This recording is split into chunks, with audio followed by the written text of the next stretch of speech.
सहनौ भवतु सहनौ भुनक्तु सह वीर्यङ्करवावहै तेजस्विनावधीतमस्तु मा विद्विषावहै। ॐ शान्ति शान्ति शान्तिः।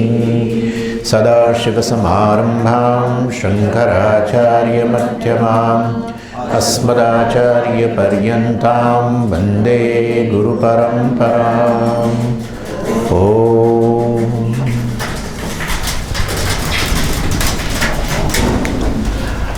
वाचारम्भणं विकारो नामधेयं मृत्तिका इति एव सत्यं। वाचारम्भणं વાણીથી જેનો આરંભ થાય છે, શબ્દથી આરંભ થાય છે, નામથી આરંભ થાય છે. વિકાર જગત નામથી જેનો આરંભ થાય છે એને બધા નામ આપવામાં આવે છે. જે સર્જાય નામ આપવું જ પડે. 5મા દિવસે કે કયું 4થા દિવસે? છઠ્ઠીના દિવસે. છઠ્ઠી નામ સંસ્કાર. હિન્દુમાં એક સંસ્કાર છે આપણામાં, નામ સંસ્કાર. ફોઈબા નામ આપે બરાબર છે, પણ નામ સંસ્કાર. જે રૂપ આવ્યું એને નામ આપવું જ પડે, નહીં તો વ્યવહાર બહુ અઘરો થઈ જાય. પેલું જન્મ્યું એ મોટું થયું, પછી બીજું ફોર્મ, બીજું બાજુમાં જ પલંગ બીજા એ જન્મ્યું એ મોટું થયું. પણ એટલે શું? પણ પેલું એ વ્યવહારસ્તુ શબ્દ પ્રયોગ. વ્યવહાર માટે શબ્દ નામની જરૂર છે. જે વસ્તુ અસ્તિત્વમાં આવે એના માટે એક નામ હોવું જોઈએ. એ નામને અનુરૂપ નામી પદાર્થ, પદને અનુરૂપ પદાર્થ નહીં. વાચારંભણમ વાણીથી જેનો આરંભ થાય છે એવું આ જગત, નામથી જેનો આરંભ થાય છે એવું આ જગત નામમાં જ સીમિત છે. નામધેયમ કેવળ નામ માત્ર છે એમ કહીને શાસ્ત્રએ કહ્યું મિથ્યા છે. મિથ્યા. નામ અનેક, પણ નામને અનુરૂપ નામી, ઘડાને અનુરૂપ ઘડા નામનો નામી ઘડો પદાર્થ બીજું નીકળે. આપણે સમજીએ માટી તો નામને અનુરૂપ માટી છે ને, નથી? હવે સાયન્સ લઈ આવવાનું.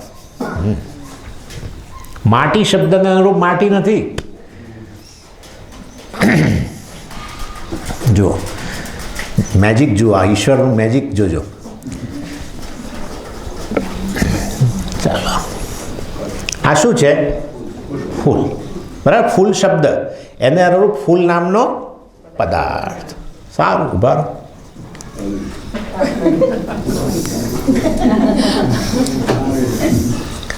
લો હવે કેમ?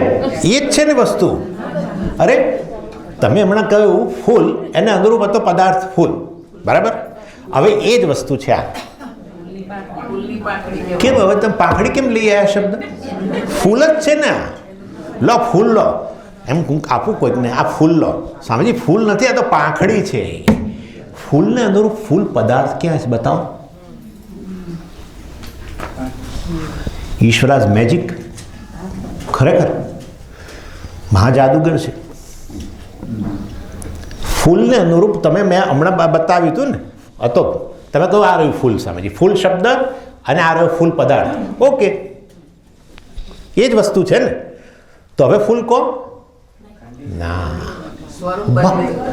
સ્વરૂપ શું સ્વરૂપ? એની એ જ વસ્તુ છે. કયું સ્વરૂપ બદલાયું મને કહો? શું બદલાયું? કશું જ નથી બદલાયું. સબસ્ટન્સની રીતે જુઓ તો એની એ જ વસ્તુ છે ને. શબ્દ બદલ્યો એટલે મતલબ એને અનુરૂપ પદાર્થ હતો જ નહીં ને. સમજો, આ જગત જે આટલું બધું માથા ભારે આપણા માટે કશું છે ને? જો તત્વની રીતે સમજો તો લગ્ન જીવન સુખી થઈ જાય.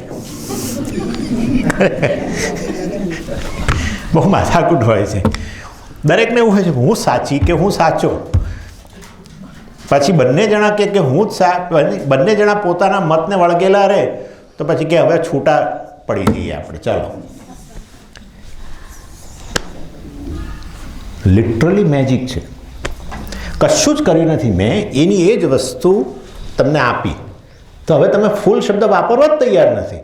તો એનો અર્થ એવો થયો કે ફૂલ શબ્દને અનુરૂપ ફૂલ નામનો પદાર્થ હતો નહીં. That's it. એટલે આ રીતે હવે આ તમે કહો કે સ્વામીજી પાંખડી, ચલો પાંખડીને અનુરૂપ પાંખડી છે. હમણાં હું આગળ વધીશ. હા, પાંખડી શબ્દને અનુરૂપ પાંખડી નથી. શું છે બોલાવો, હવે સાયન્ટિસ્ટોને બોલાવવા પડશે. તો અણુઓ છે, બરાબર? અણુ આવ્યું ને, શબ્દ બદલાઈ ગયો. એની એ જ વસ્તુ બદલાઈ ગયો.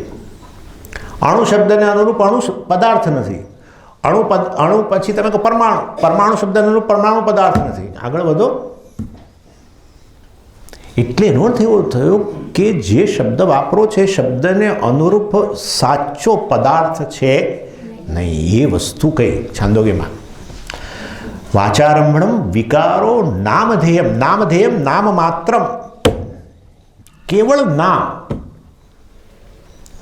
નામથી બહાર એ નામી પદાર્થ, ખરેખર એ પદાર્થ નથી. એટલે ઘડાને અનુરૂપ આપણે ઘડો આપણો તો બિચારો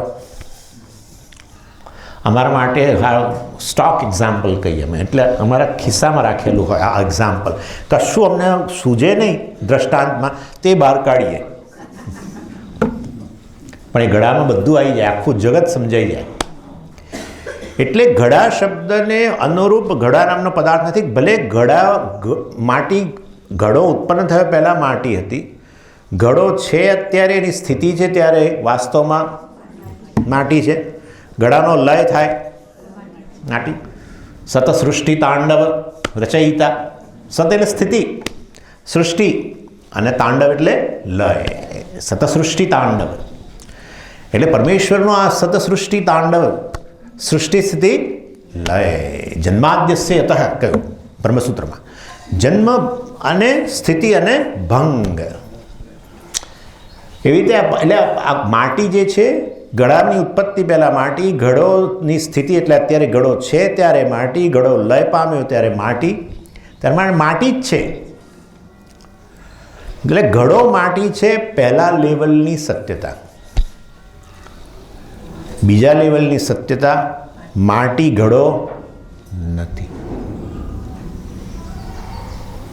કે માટી ઘડો માટી છે પણ માટી ઘડાના રૂપમાં તો છે જ, માટે માટી ઘડો છે ના. એ જે રૂપ જે છે એ માટી વગર પણ બીજે જોવા મળે. જો એ રૂપ માટી વગર બીજે જોવા મળે તો માટી ઘડો છે ના બોલાય. અને ક્યાં જોવા મળે? પિત્તળમાં જોવા મળે, તાંબામાં જોવા મળે, અને આપણે ઉદાહરણ માટે સોનામાં રાખો. ભલે ત્યાં વેંકટેશ્વર મહાદેવ ભગવાન પાસે હોય, મહાદેવની બાપા બોલાય નહીં વેંકટેશ્વર માટે, પણ ભગવાન પાસે ગળસ્ય અભિષેક કરતા હોય છે. વેંકટેશ્વરમાં તો પિત્તળ બોલવાનું જ નહીં. હા, બધું સોનું સોનું સોનું સોનું સોનું સોનું સોનું સોનું. એ તો સારું છે, તો આખા ભગવાનને સોનામય બનાવી દે એવા છે. શું વૈભવ છે! આહા હા પરમેશ્વરનો. એની એટલે ઘડા નામનું રૂપ માટી સાથે રહેતું તે વ્યભિચારી છે. એને છોડીને પિત્તળમાં મળે, પ્લાસ્ટિકમાં મળે, સેમ એવું જ રૂપ. માટે ઘડો માટી છે તો બરાબર છે, માટીમાંથી આવ્યો છે, માટીમાં સ્થિતિ છે, માટીમાં લય પામે છે. પરંતુ માટી ઘડો છે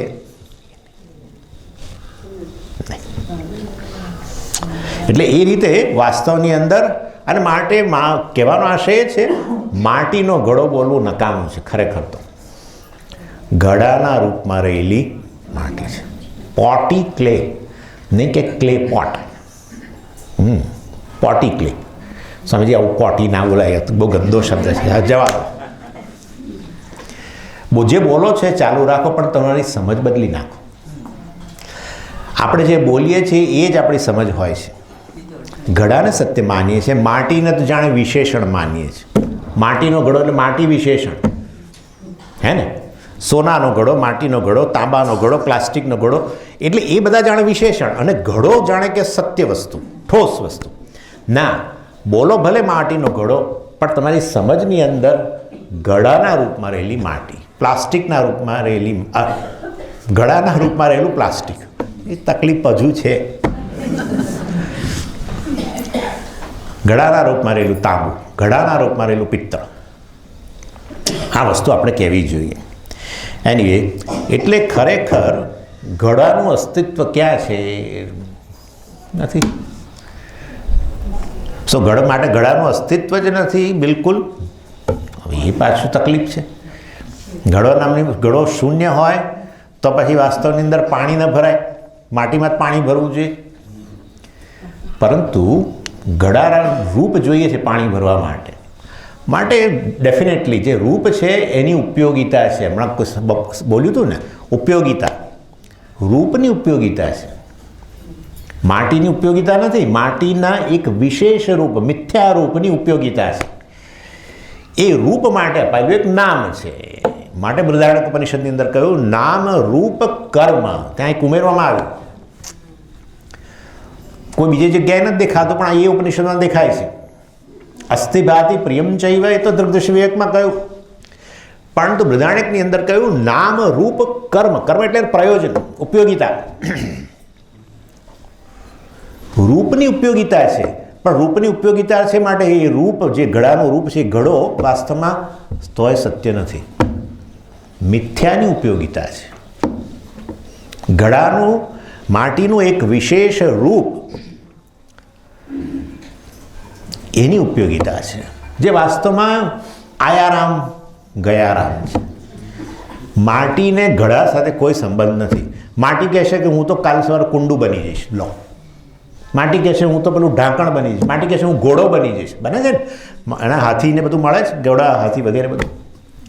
એટલે માટી ઘડો નથી, એ તો નક્કી જ છે. અને માટી ઘડાના રૂપમાં છે ત્યારે એને ઇન્સિડન્ટલ, અંગ્રેજીમાં એક શબ્દ છે ઇન્સિડન્ટલ એટ્રીબ્યુટ, અત્યારે છે ઘડાના રૂપમાં. જો કાલે સવારે ઉઠીને ભાગી ગયો આ રૂપ, બરાબર, રૂપમાં ક્રેક પડે, માટીમાં ક્રેક નહીં. લોકો માટીમાં ક્રેક સમજે છે. માટીમાં ક્રેક પડે એ બોલનાર ક્રેક છે, સ્વામી. ઘડામાં ક્રેક પડી બરાબર છે, માટીમાં ક્રેક પડી એવું ના બોલાય. માટી છે, ના સમજ, મને લાગે છે માટીમાં ક્રેક. બોલશો નહીં તો આપણને કોઈ ક્રેક કહેશે, એટલે જવા દો. ઇન શોર્ટ, આ રીતે આ સમગ્ર જગત જે છે એવું જ છે, ઘડા જેવું. બસ ઇન્સિડન્ટલ આવું છે અત્યારે, આ રૂપમાં છે. ચિદાનંદ આ રૂપમાં છે અત્યારે. સમજી, ચિદાનંદ આ રૂપ, ચિદાનંદ રૂપ શિવો છે. શિવ આવી રહ્યા છે પાછળ, વાંધો નહીં. ચિદાનંદ રૂપ, હું જે ચિદાનંદ છું એ આ રૂપમાં અત્યારે છું. બસ આકાશના રૂપમાં, વાયુના રૂપમાં, અગ્નિના રૂપમાં, જળના રૂપમાં. અને હું જ્યારે કહો ત્યારે કયો હું? ચિદાનંદ, ચૈતન્ય. આને કહેશો તો આ રૂપમાં આવું બોલાવવાનો પ્રશ્ન જ નથી. હું એક શરીરધારી એ જ રૂપવાળો થઈ ગયો તો બીજા રૂપ ક્યાંથી ધારણ કરી શકું? હું એક રૂપવાળો હોઉં તો બધા બીજા રૂપ ધારણ ન કરી શકું. હું રૂપ વગરનો હોઉં, ફોર્મલેસ હોઉં તો બીજા રૂપ ધારણ કરી શકું. એટલા માટે માતાઓ બધો પેલો લોટ બાંધે, એનો વિશેષ આકાર નહીં, પછી એમાંથી બધા વિશેષ આકાર, પરોઠાનો આકાર ને બધું જે પણ રોટલીનો આકાર, એ જ વસ્તુ નિર્દેશ કરે છે. પેલું લિંગ જે છે એ એનો નિર્દેશ કરે છે. શિવલિંગમાં લિંગ, પરમેશ્વરનો એ લિંગ જે છે, લિંગે તે અનેનૈતિ લિંગમ, જેના દ્વારા પરમેશ્વર કેવો છે તમને જણાય, એને લિંગ કહેવાય. કેવો છે પરમેશ્વર? આવો ગોળ, આ લોટે આવું જ બાંધે એટલે તમે જોજો, આવો લંબગોળ બાંધ્યા, એમાંથી પછી બધા આકાર આપે. એવી જ રીતે પેલું પણ ફોર્મલેસ માટે એવું કહેવાય, રૂપ વગરની વસ્તુ, અરૂપ વસ્તુ જે છે એને માટે આ પ્રકારનું કહેવામાં આવે. એનીવે, અને એટલે ઘડાની સત્યતા જે છે વાસ્તવની અંદર એ છે પણ ન કહેવાય, નથી એમ પણ ન કહેવાય વગેરે એ આપણે જોઈ ગયા. અને એ રીતે મિથ્યા વસ્તુ જે છે, પણ તમે કાલે સ્વામીજી મિથ્યાની વ્યાખ્યા એવી કરી હતી કે જેનું સ્વતંત્ર અસ્તિત્વ નથી. તો એ તો થયું. હવે અત્યારે કહો છો જે છે એમ પણ નક્કી ન થાય, નથી એમ પણ નક્કી ના થાય, એવું કહો છો. તો બે વ્યાખ્યા જુદી જુદી છે. ના, નથી. વાસ્તવની અંદર જે તમે અનુભવાય છે, અનુભવમાં એની સત્યતા છે, પણ આગળ એની સત્યતા નથી. અનુભવમાં વસ્તુ જેટલું અનુભવાય છે માટે એ અનુભવમાં એટલી સત્યતા છે, એનાથી આગળ નહીં. જેમ કે આ જે આપણે આકાશ જે છે, આકાશ અનુભવાય છે ને, કેવું કે ભાઈ આ ભૂરું આકાશ છે. એ ભૂરું આકાશનો જે અનુભવ થઈ રહ્યો છે એ ભૂરા આકાશની સત્યતા એ અનુભવ જેટલી જ. વિશ્લેષણ કરો તો શું થઈ ગયું એવું છે. એટલે એ દ્રષ્ટિએ સમગ્ર જગતના બધા જ પદાર્થો આ પ્રકારના છે. વાસ્તવમાં એનું વિશ્લેષણ કરો તો કંઈક સત્ય બીજું જ નીકળે છે. જો ઘડાની જે સત્યતા તપાસવા જાઓ તો માટી જ સત્ય નીકળે છે, એનાથી કશું નહીં. માટી જ એને અસ્તિત્વ પ્રદાન કરે છે. ઘડાની સત્યતા એ માટીની સત્યતા છે. ઘડાનું અસ્તિત્વ અને સત્યતા એક જ વસ્તુ છે, બીજું કંઈ નથી. એટલા માટે સત શબ્દ વાપરીએ છીએ. ના સતો વિદ્યતે ભાવ, ના ભાવો વિદ્યતે સત. એટલે કહેવામાં આવ્યું વાસ્તવની અંદર સત અથવા હોવાપણું, કોઈ પણ વસ્તુમાં હોવાપણું છેવટે કંઈક બીજા કારણે છે, એનું પોતાનું નથી. બસ એટલું જ. એને મિથ્યા કહેવાય. અને એ જ વસ્તુ અહીંયા કહી કે જે વાસ્તવમાં છે એમ પણ નક્કી ન થાય, નથી એમ પણ નક્કી ન થાય, વચ્ચેની કંઈક વસ્તુ છે આ જે અનિર્વચનીય છે. અને આવું નવું તમે બીજું પણ લઈ શકો. આ શર્ટ વગેરે જે છે એ શર્ટ પણ શું છે? ફેબ્રિક છે. શર્ટની સત્યતા તપાસવા જાઓ તો શર્ટ નામનો પદાર્થ નીકળતો નથી. ફેબ્રિકની શબ્દને અનુરૂપ ફેબ્રિક જોવા જાઓ અંદર તો ખરેખર પેલા શું છે, બધા તાણાવાળા તંતુઓને તપાસવા જાઓ તો અંદરથી પેલો મોલેક્યુલ, અણુઓ, રૂની સત્યતા તપાસવા જાઓ તો તાંતણા જે હોય તે. તાંતણાની સત્યતા તપાસવા જાઓ તો તાંતણાને અનુરૂપ તાંતણા મળતા નથી, બીજું કંઈક મળે છે. છેવટે આ બધું ત્યાં જઈને ઊભું રહે છે. ક્યાં? અસ્થિભાતિ પ્રિયમ. જે અસ્થિભાતિ પ્રિયમ શરૂ કર્યું, આનું વિશ્લેષણ શરૂ કર્યું ત્યારે અસ્થિભાતિ હાજર.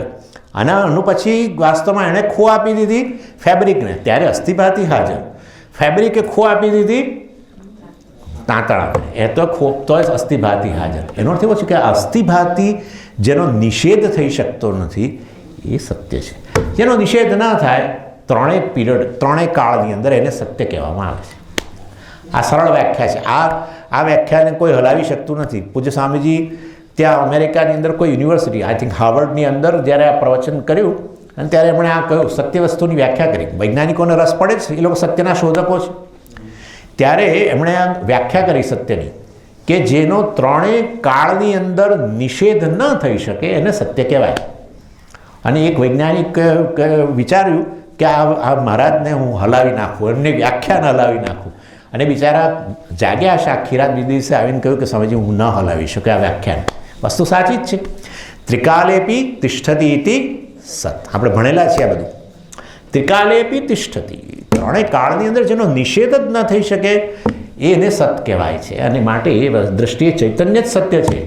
એ ત્રણેય અવસ્થાઓ ગણો, ત્રણ કાળ ગણો, ભૂતકાળ, ભવિષ્ય, વર્તમાન. ભગવાન એ જ વસ્તુ કહી, નત્વે વાહમ જાતુ નાસમ નત્વમ નેમે જનાદિપાહ નચૈવ ન ભવિષ્યામહ સર્વે વયમ તઃ પરમ. જેનો ભૂતકાળમાં પણ જેનો નિષેધ નહોતો થઈ શક્યો, અત્યારે પણ નહીં ને ભવિષ્યમાં પણ જેનો નિષેધ નહીં થઈ શકે, એ આત્મા જ વાસ્તવમાં સત્ય છે. એ જ અધિષ્ઠાન છે. એની અંદર આ બધા ખેલ ચાલે છે. આત્માના જ આ બધા વિવિધ રૂપો છે, ચિદાનંદના જ બધા વિવિધ રૂપ છે. જે રીતે માટી સત્ય છે એના જ બધા વિવિધ રૂપ છે. એમાંથી જ આવે છે ને એમાં જ લય પામી જાય છે ને એમાં જ એની સ્થિતિ હોય છે. એ રીતે વાસ્તવની અંદર એક કારણ પણ કહી શકો.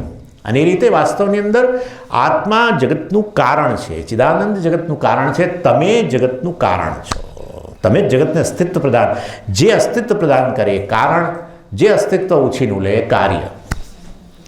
ઘડો અસ્તિત્વ ઉછીનું લે છે માટે ઘડો કાર્ય, માટી અસ્તિત્વ પ્રદાન કરે છે, માટે માટી કારણ. આવું છે. કેવું કારણ? પરિણામી વિવર્ત વગેરે. પાછું આપણા તો મિત્રો બધા બેઠા છે ને અહીંયા તૈયાર જ, શું કહેશે હમણાં? વિવર્ત. હા, માટી માટી રૂપે રહીને જ ઘડા રૂપે જણાય. માટી ઘડામાં પરિવર્તિત થાય જ નહીં. દૂધ દહીંમાં પરિવર્તિત થઈ જાય પરિણામ. દૂધ દહીં બની ગયું, હવે દૂધ છે જ નહીં, ચા બનાવી હોય તો ના મળે. પરંતુ માટી જે છે એ ઘડાના રૂપમાં પરિણામ પામ્યા વગર ના સમજ એમને પરિણામ દેખાય છે. તમે પેલું રૂપને જુઓ ને તો વાસ્તવમાં એટલે એ ગણવામાં નથી આવતું આ વિવર્તોપાદાન. અને તમને આ ઉદાહરણ ન ગમતું હોય તો રજ્જુ સર્પ, આપણું રજ્જુ સર્પ, રજ્જુ આ પાછું લઈ આવ્યા એમ કહેશે. એટલે આપણો રજ્જુ સર્પ બિચારો સારું છે. ભાષ્યકાર હંમેશા એ જ ઉદાહરણ આપે, એમને એ બરાબર અનુકૂળ આવી ગયું છે. પણ રજ્જુ સર્પનું ઉદાહરણ લાવીને એટલે કે સર્પ તો ખરેખર કલ્પિત છે, એવી રીતે આ જગત કલ્પિત છે એમ કરીને એવી રીતે બહાર નીકળે કે આપણને થોડી ડર લાગે, કારણ કે આ બધું છે જ નહીં કશું ખરેખર એવી રીતે. એટલે જરા સાચવવું પડે છે. પરંતુ લગભગ એ પ્રકારનું જ છે, લગભગ જગત આવું જ છે. એનીવે, એટલે ઇન શોર્ટ જગત વ્યવહાર યોગ્ય છે, માટે થોડી એની સત્તા વધારીએ છીએ આપણે. પેલું બિલકુલ કલ્પિત છે, પ્રાતિભાષિક છે. ચાલો જવા દો.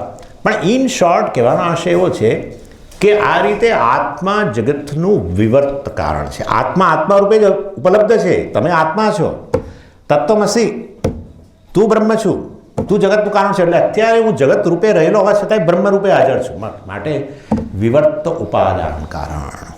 આ જગત રૂપે કેવળ જણાવું છું, જગતના વિવિધ રૂપોના રૂપમાં જણાવું છું. એ વિવિધ રૂપો માટે વિવિધ નામ, એ તો મનુષ્ય આપેલા નામ છે બધા. એટલે જે નવો પદાર્થ બ્રહ્માંડમાં શોધાય એનું તાત્કાલિક નામ આપવામાં આવે, કંઈ પણ નામ આપે આ લોકો. એટલે નામ રૂપાત્મક જગત જે છે મિથ્યા છે.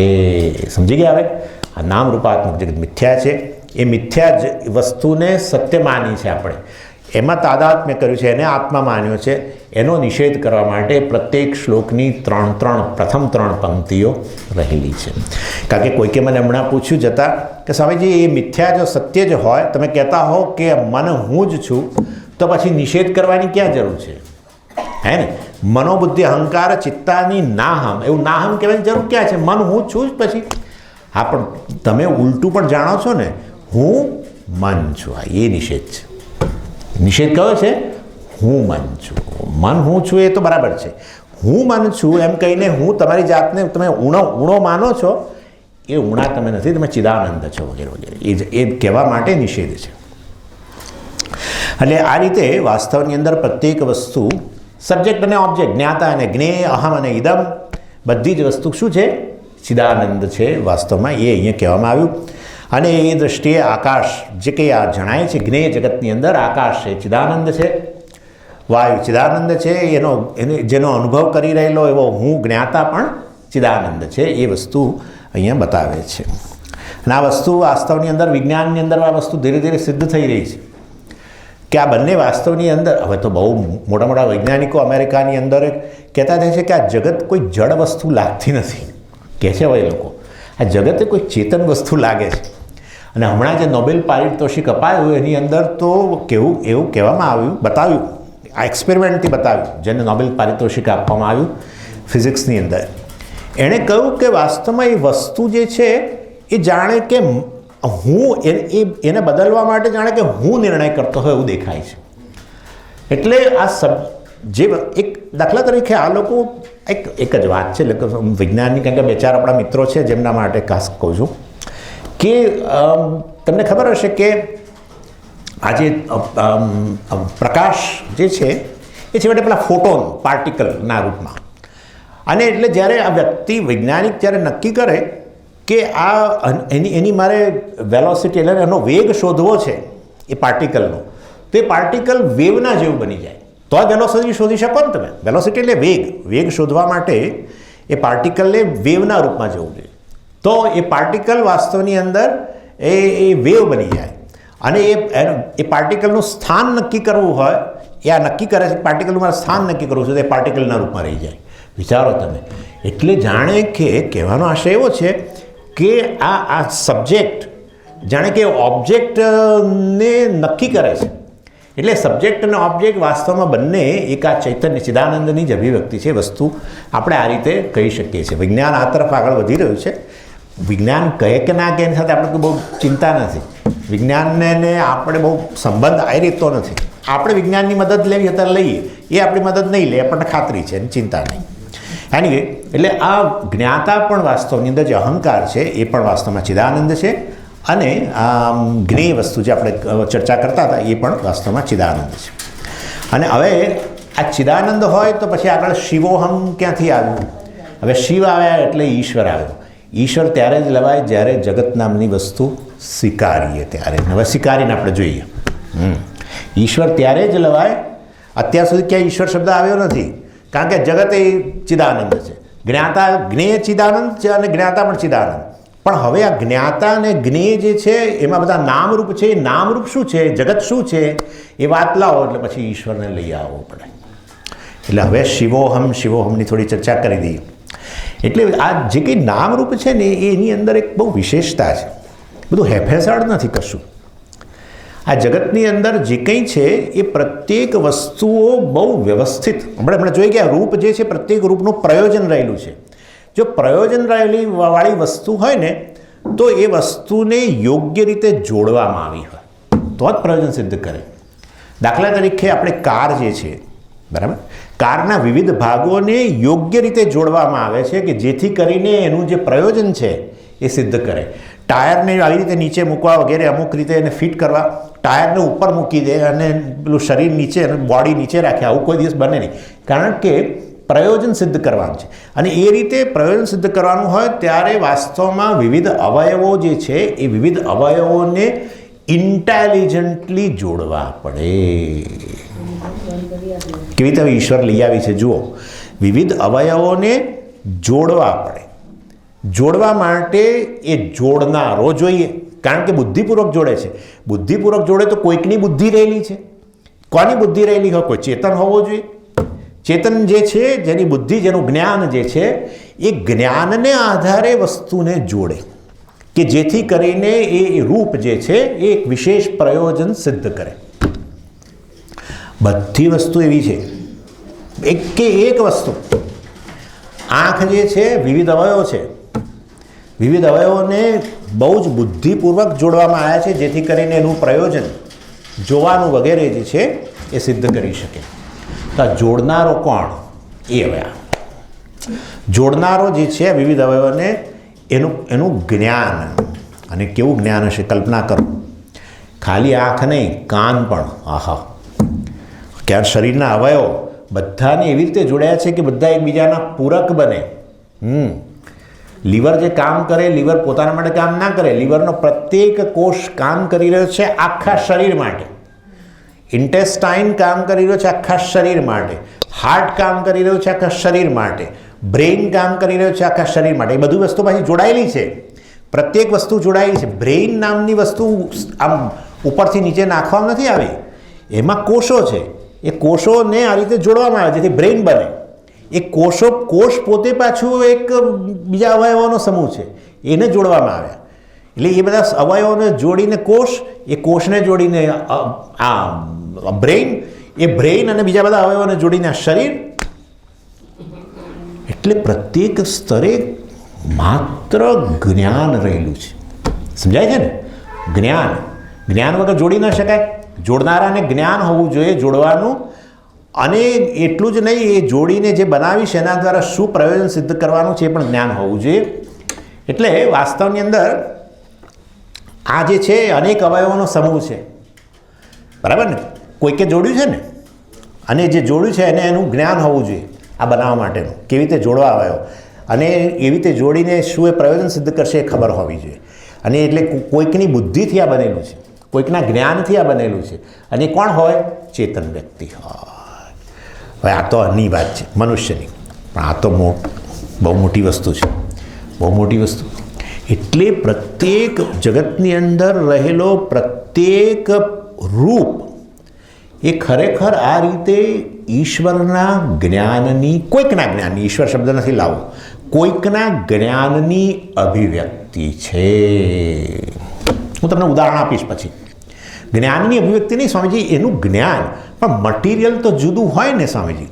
બરાબર છે, આ બનાવનારનું જ્ઞાન ખરું, પણ બનાવવા માટે તો લોખંડ વગેરે જે પણ સ્ટીલ વગેરે કંઈ પણ તો જોઈએ ને. તો ઈશ્વરની વાત કરીએ છીએ આપણે અત્યારે. જે ઈશ્વર એવો છે જે વાસ્તવની અંદર મટીરિયલ પણ છે અને મેકર પણ છે. ઈશ્વર મટીરિયલ ને મેકર બંને છે અને એના ઉદાહરણો આપણા શાસ્ત્રની અંદર વિપુલ પ્રમાણમાં છે. અને એમાંનું એક ઉદાહરણ હું જ છું. એ પછી ચર્ચા કરું છું. હું એટલી સ્વામી મુક્તાત્માને જ નહીં, તમે બધા તમે જગત બનાવો છો ને એના માટેનું મટીરિયલ તમે છો ને મેકરે તમે છો. તમારા જ જ્ઞાનથી જગત બને છે, જ્ઞાનથી અન્ય કોઈ દ્રવ્ય જ નહીં. અને એટલે પ્રત્યેક વસ્તુ કોષ, એ કોષ પણ ઈશ્વરના જ્ઞાનની અભિવ્યક્તિ. અને કેવો ઈશ્વરના જ્ઞાન? સર્વજ્ઞ. એટલું તો નક્કી, ઈશ્વર શબ્દ ન વાપરો તો પણ એ એવી ચેતન વ્યક્તિ છે કે જેનું જ્ઞાન આ સમગ્ર જગતના રૂપોના રૂપમાં અભિવ્યક્ત થયેલું છે. માટે એ ચેતન વ્યક્તિ સર્વજ્ઞ હોવો જોઈએ. બરાબર છે, આટલું તો નક્કી. અલ્પજ્ઞ વ્યક્તિ આવું ન બનાવી શકે. હવે આપણા જેવું અલ્પજ્ઞ વ્યક્તિ કોષે ના બનાવી શકે. હા, કોષ ના બનાવી શકે. ના ના, તો મેં બનાવીશું. એ કોષ બનાવવા માટેનું બેઝિક મટીરિયલ પાછું એ ઈશ્વરે આપેલું હશે. તમે છેવટે તો સહેજ જવું પડશે, પણ એની ચાલો અત્યારે અમે જવા દઈએ. ઇન શોર્ટ કહેવાનો આશય સર્વજ્ઞ. અને સર્વજ્ઞ હોય તેથી જોડી દેવું નહીં, જોડવા માટેની શક્તિ. હા, માટે સર્વજ્ઞ સર્વશક્તિમાન ચેતન વ્યક્તિના જ્ઞાનની આ જગત અભિવ્યક્તિ છે. એને ઈશ્વર કહેવાય. એટલે હવે પેલું ચિદાનંદ હમણાં બાજુએ રાખો, ચિદાનંદ બાજુએ રાખો, પછી પાછું લઈ આવીએ છીએ. કારણ કે શિવ અહમ કહેવાનું છે એટલે વળી પાછું ત્યાં એ તો કહેવું તો પડશે. પણ પહેલાં અત્યારે શિવ, શિવ કહો, નારાયણ કહો, ઈશ્વર મતલબ જે જગતનું કારણ છે. ઈશ્વરની વ્યાખ્યા આટલી સરળ વ્યાખ્યા, જગત કારણ. બસ જે કંઈ જગત કારણ એટલે સ્વામીજી જગત રૂપે રહેલો છે. હા, જગત રૂપે રહેલો છે. જગત બનાવનારો, હા, બનાવનારો. એફિશિયન્ટ મટીરિયલ કોઝ, નિમિત્ત કારણ, ઉપાદાન કારણ. એટલે વાસ્તવની અંદર અને કોમન સેન્સ આ તો બહુ કે જો ઈશ્વર કેવળ બનાવનાર હોય, આ બનાવનાર છે એવો ઈશ્વરે બનાવનાર, આ બનાવનાર ચેતન, આ જગત બનાવનાર પણ ચેતન. પણ અણે હાથ જોડીને બેસવું પડે. અને બનાવનારે શું કહે, કેમ નથી બનાવતા? રો મટીરિયલ નથી આવ્યું એમ કે. રો મટીરિયલ નથી આવ્યું. કેમ નથી આવ્યું? તો કે પેલા ટ્રકવાળાઓએ સ્ટ્રાઇક પાડી છે, બિચારો હાથ જોડી બેઠો છે. આપણો કુંભારે ચલમ પીતો પીતો બેસે. કેમ? તો કે બહુ નદી કિનારે તો પેલું રેલ આવી છે. અહીંયા આ બાજુ શબ્દ વાપરે આ લોકો. પૂર આવે ને ત્યારે ભરૂચ બાજુ શબ્દ વાપરે રેલ આવી. નર્મદામાં રેલ આવી છે. રેલ, રેલ એટલે પૂર. પૂર આવ્યું ત્યારે એના ગધેડા બિચારા બાજુ બેઠા હોય અને એ ચલમ ફૂંકતો બેઠો હોય કે બનાવો ભાઈ ઘડા. ના બનાવી શકે. નિમિત્ત કારણ હાજર છે. જેની પાસે જ્ઞાન છે, જે બનાવવાની ક્ષમતા, સ્કિલ ધરાવે છે. સ્કિલ અને નોલેજ બે જુદી વસ્તુઓ છે. જ્ઞાન હોય, મને ખબર છે કે માટીમાંથી આમ પેલો ચાકડા પર મૂકવો અને ઘડો બને ને, જ્ઞાન તો છે, તો લો સ્વામી બનાવો. ઘડાને બદલે કંઈ બીજું જ નીકળે.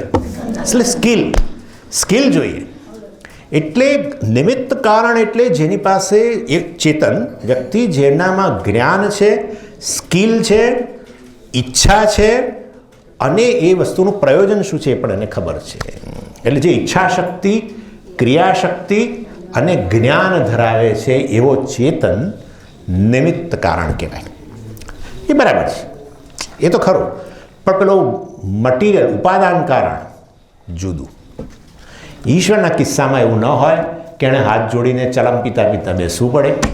માટે નિમિત્ત કારણ અને ઉપાદાન કારણ એક જ હોય. એના માટે કેટલા બધા ઉદાહરણ આપ્યા અને મારું એક ઉદાહરણ છે હું પોતે જ.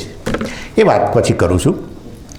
ઇન શોર્ટ, અત્યારે આ બધી જ વસ્તુઓ જે જોડાયેલી છે, અવયવ વિવિધ જોડાયેલા છે, બુદ્ધિપૂર્વક જોડાયેલા છે, એકે એક સ્તરે જોડાયેલા છે, ઈશ્વરના જ્ઞાનની અભિવ્યક્તિ છે.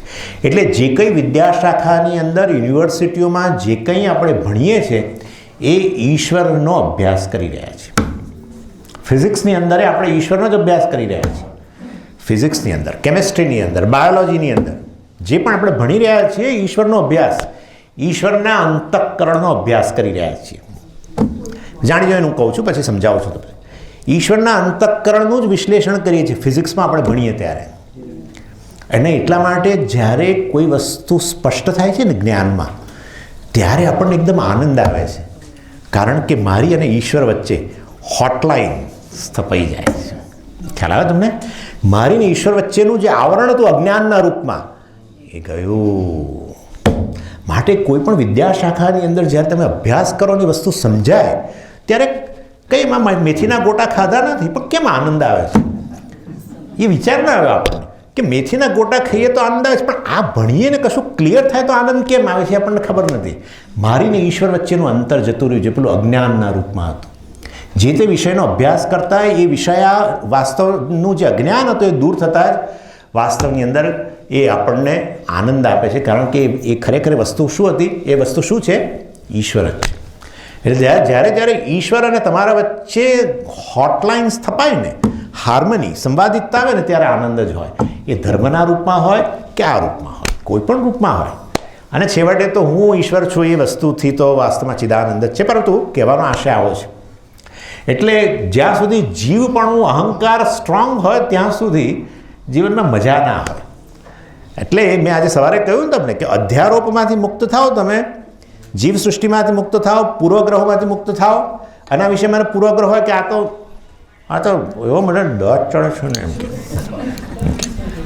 છે ઈશ્વર, તમે અધ્યારોપ કર્યો, પૂર્વગ્રહ પતી ગયો, દેટ્સ ઇટ. તમારા ને ઈશ્વર વચ્ચે અંતર આવી ગયું.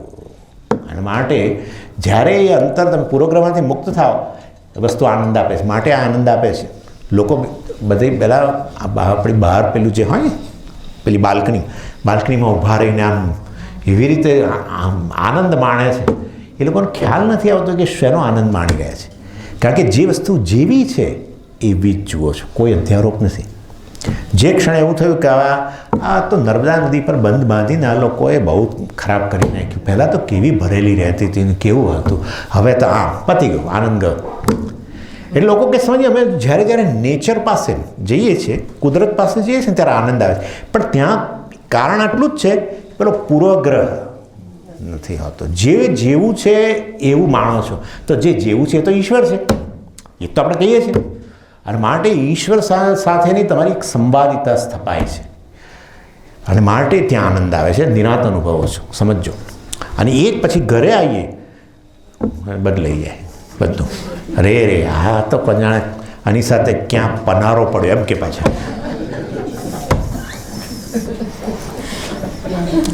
એટલે ઈશ્વર પર અધ્યારોપ કર્યો, જીવ સૃષ્ટિ આ મને અનુકૂળ છે, પ્રતિકૂળ છે, ફલાણું ઢીકણું.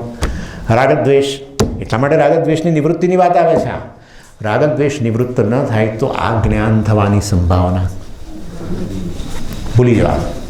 બેટર લક નેક્સ્ટ ટાઈમ. કારણ કે જે છે એ ઈશ્વર છે, એનાથી એક સ્ટેપ આગળ જે છે એ ચિદાનંદ છે, એનાથી એક સ્ટેપ આગળ જે છે હું છું. આના માટે કેટલી બધે અંશે તટસ્થતા, નિષ્પક્ષતા જોઈએ.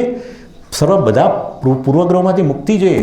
માટે રાગદ્વેષમાંથી મુક્તિ પહેલાં માગે છે. એને માટે કહ્યું યોગશાસ્ત્ર, કર્મયોગ. इति श्रीमद् भगवद गीतासु उपनिषत्सु ब्रह्म विद्यायाम योगशास्त्र. योगशास्त्र पहला જે અધિકારીત્વ આપે, પછી બ્રહ્મ વિદ્યા. રાગદ્વેષ એ બીજું કશું નહીં, જીવ સૃષ્ટિ છે.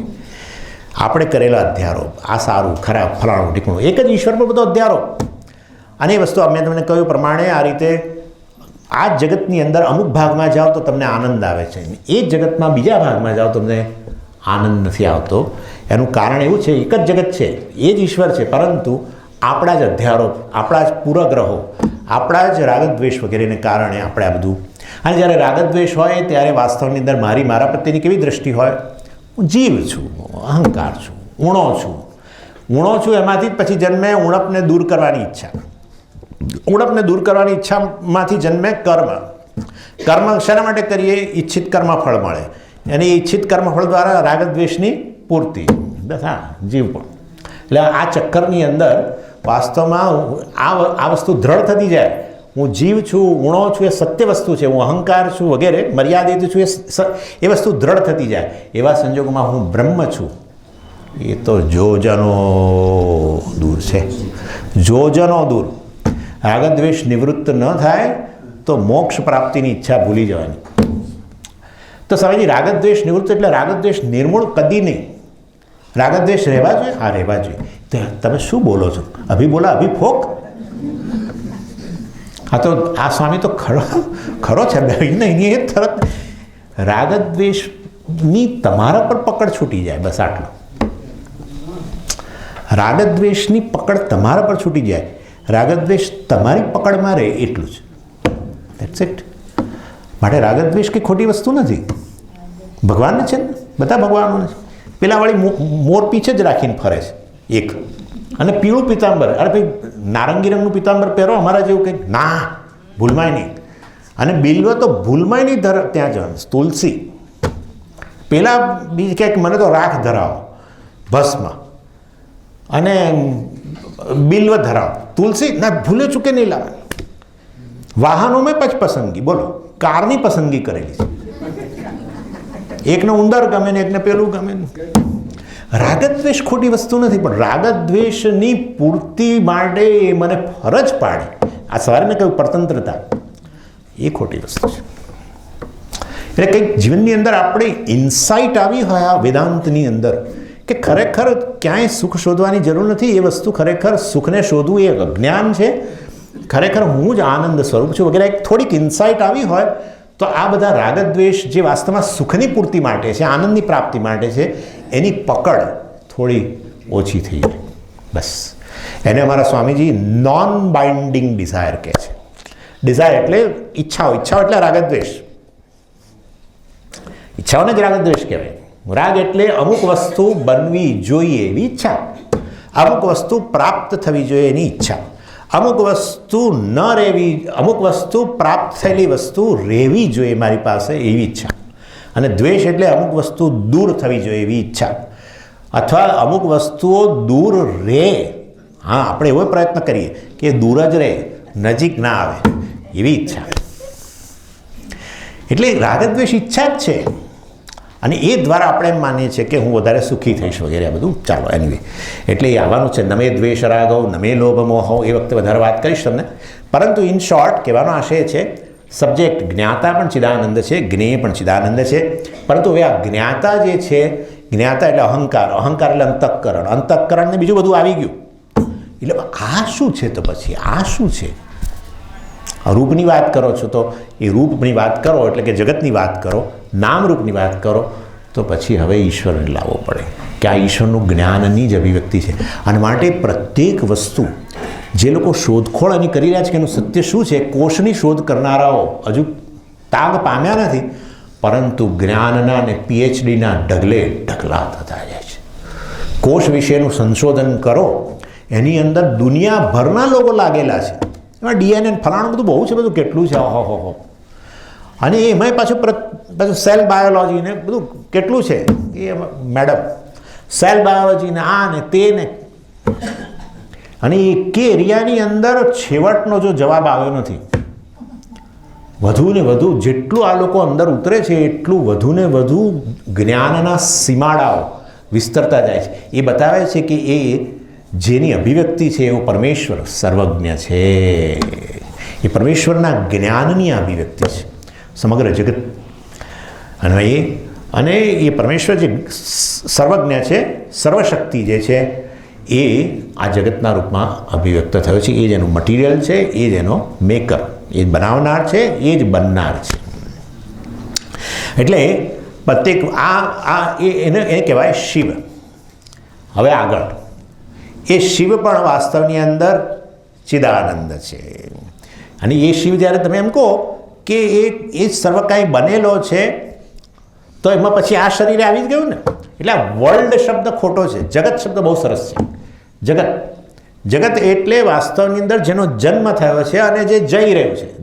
જન્મ ગચ્છતિ, જે જન્મ પામ્યું છે અને જે જઈ રહ્યું છે સતત, જે કાળને અધીન છે, એવું આ જગત જે છે એ ઈશ્વરના જ્ઞાનની અભિવ્યક્તિ છે. એમાં મારું શરીર આવી ગયું, મારો ઇન્દ્રિયો આવી ગઈ, મારો પ્રાણ આવી ગયા, બધું જ આવી ગયું, મારું અંતઃકરણ આવી ગયું અને સ્થૂળ શરીર વગેરે બધું આવી ગયું. એ રીતે વાસ્તવમાં એ શિવ જે જગતનું કારણ છે એ વાસ્તવમાં એ આ જીવનું પણ કારણ છે. સમજી ગયા? એ અહંકારનું કારણ છે. અને હું કેવો છું? અલ્પજ્ઞ છું, અલ્પશક્તિ છું. એ કેવો છે? સર્વજ્ઞ છે, સર્વશક્તિ છે. આ રીતે ભેદ પડ્યો ખાલી સમજવા માટે. એટલે જ્યારે હું મારી બુદ્ધિ વગેરે સાથે તાદાત્મ્ય કરું, મારી શક્તિઓ સાથે તાદાત્મ્ય કરું, ત્યારે હું અલ્પજ્ઞ અલ્પશક્તિ અને ઈશ્વરને શું કહું? સર્વજ્ઞ સર્વશક્તિ. પરંતુ વાસ્તવમાં એ સર્વજ્ઞ સર્વશક્તિ પણ ચિદાનંદ છે અને હું અલ્પજ્ઞ અલ્પશક્તિ પણ શું છું? ચિદાનંદ છું. સ્વામીજી પણ બે ચિદાનંદ છે. હવે આ પાછું મારે ફરી નવેસરથી શરૂ કરવાનું. જો બે ચિદાનંદ હોય તો બંને ચિદાનંદ નથી. વાત થઈ ગઈ ને, આપણે પહેલાં જ થઈ ગયું. એક પૂર્ણ વસ્તુ એકથી વધારે ન હોઈ શકે અને માટે જીવ અને ઈશ્વર આ રીતે ભેદ પાડીએ છીએ જે વાસ્તવમાં દેખીતા ભેદ છે. અને એ બે વચ્ચેનો જે અભેદ કે અદ્વૈત રહેલું છે બે વચ્ચે એ દેખીતું નથી. એ સમજનો વિષય છે. એ દિવસોના દિવસો સુધી સમજવું પડે એવી વસ્તુ છે, સમીકરણ. પરંતુ ભેદ દેખીતો છે કે હું તો એક વ્યક્તિ છું, અલ્પજ્ઞ છું, અલ્પશક્તિ છું. એ સર્વજ્ઞ છે, સર્વશક્તિ છે. એણે મારું સર્જન કર્યું છે. એ સર્જક છે. આ સર્જક સર્જનનો ખ્યાલ ક્યારે આવ્યો? જ્યારે હું અહંકાર મારી જાતને કહું તો આજે બધું સર્જાયું છે એની સાથે તાદાત્મ્ય કરું. મેં નથી સર્જ્યું, બધું આપવામાં આવેલું છે, પણ એની સાથે તાદાત્મ્ય કરું તો હું અલ્પજ્ઞ અલ્પશક્તિ થઈ ગયો અને એ સર્વજ્ઞ સર્વશક્તિ થઈ ગયો. પરંતુ હું પણ વાસ્તવમાં ચિદાનંદ છું અને એ પણ ચિદાનંદ છે. તો ચિદાનંદની રીતે જુઓ તો વાસ્તવમાં હું કહી શકું કે હું શિવ છું. જે કાંઈ છે બધું હું જ છું. ના, બધું શિવ છે સ્વામીજી, બધું એની જ અભિવ્યક્તિ છે, એ જ જગતનું કારણ છે. પરંતુ એ પ્રત્યેક વસ્તુ શું છે? અલ્ટિમેટલી ચિદાનંદ છે. એટલે એ રીતે વાસ્તવમાં બધું ઉમેરો તો પણ ચિદાનંદ છે, બધું ઘટાડો, બધું એમાંથી લઈ લો તો પણ ચિદાનંદ છે. તેવું જ થયું ને. તરંગને ઉમેરો જળમાં તો પણ જળ જ છે. તરંગને તરંગ લય પામી જાય તો પણ જળ છે. એટલે વાસ્તવમાં નામરૂપ છે, એની કોઈ સત્યતા છે નહીં, મિથ્યા વસ્તુ છે. એ મિથ્યા વસ્તુ ઉમેરો કે મિથ્યા વસ્તુને બાદ કરો, વાસ્તવ વસ્તુ એની. દાખલા તરીકે તમે 100 ગ્રામ તમારી પાસે સોનું હોય અને એનાથી તમે વીંટી અછોડો વગેરે બનાવડો, પેલું વીંટીને બધું બનાવો તમે, તો કેટલું સોનું થયું? સ્વામીજી આ બધી વીંટીને બધું ઉમેરાયું, બધા રૂપ ઉમેરાયું, માટે 100 ગ્રામમાંથી 200 ગ્રામ થઈ ગયું. આવું તો હતું હશે. 100માંથી 90 ગ્રામ થઈ જાય, બતાવે 100, બીજું 10 ગ્રામ કંઈ બીજું આવી જાય. ઇન શોર્ટ, નામરૂપ ઉમેરો સત્ય વસ્તુની અંદર, કારણની અંદર, બરાબર છે. કારણમાં તમે જે નામરૂપ ઉમેરો તો પણ વાસ્તવમાં એ કારણ જે છે જેટલું છે જેવું છે એવું ને એવું જ રહે. નામરૂપ લઈ લો તો પણ એવું ને એવું જ રહે. એ રીતે આ બધા જ નામરૂપ સહિતનો પરમેશ્વર જે છે, જેને આપણે શિવ કહીએ છીએ, એ વાસ્તવની અંદર ચિદાનંદ જ છે. અને બધા નામરૂપ મિથ્યા હોવાને કારણે લઈ લો તો પણ ચિદાનંદ છે. અને હું પણ વાસ્તવની અંદર ચિદાનંદ છું. આ કારણ કે આ શરીર મન બુદ્ધિ જેમાં તાદાત્મ્ય કર્યું છે એ વસ્તુ કેવી છે? મિથ્યા છે. શરીર પણ હું જોઈ જ રહ્યા છીએ ને આપણે, મન હું છું, બુદ્ધિ હું છું, આ છું, અને હું મન વગેરે નથી. અર્થાત આ રીતે હું પણ ચિદાનંદ છું અને પરમેશ્વર પણ ચિદાનંદ છે. એટલે આ રીતે શિવોહમ શિવોહમ. હજુ થોડુંક આગળ કંઈક કહેવાનું છે, પણ આ તમને છોડી દઉં છું અત્યારે અહીંયા વહેલું સહેજ. ઓમ પૂર્ણમદ પૂર્ણમિદમ પૂર્ણાત પૂર્ણમુદચ્યતે પૂર્ણસ્ય પૂર્ણમાદાય પૂર્ણમેવાવશિષ્યતે. ઓમ શાંતિ શાંતિ શાંતિ. હરિ ઓમ શ્રી ગુરુભ્યો નમઃ. હરિ ઓમ.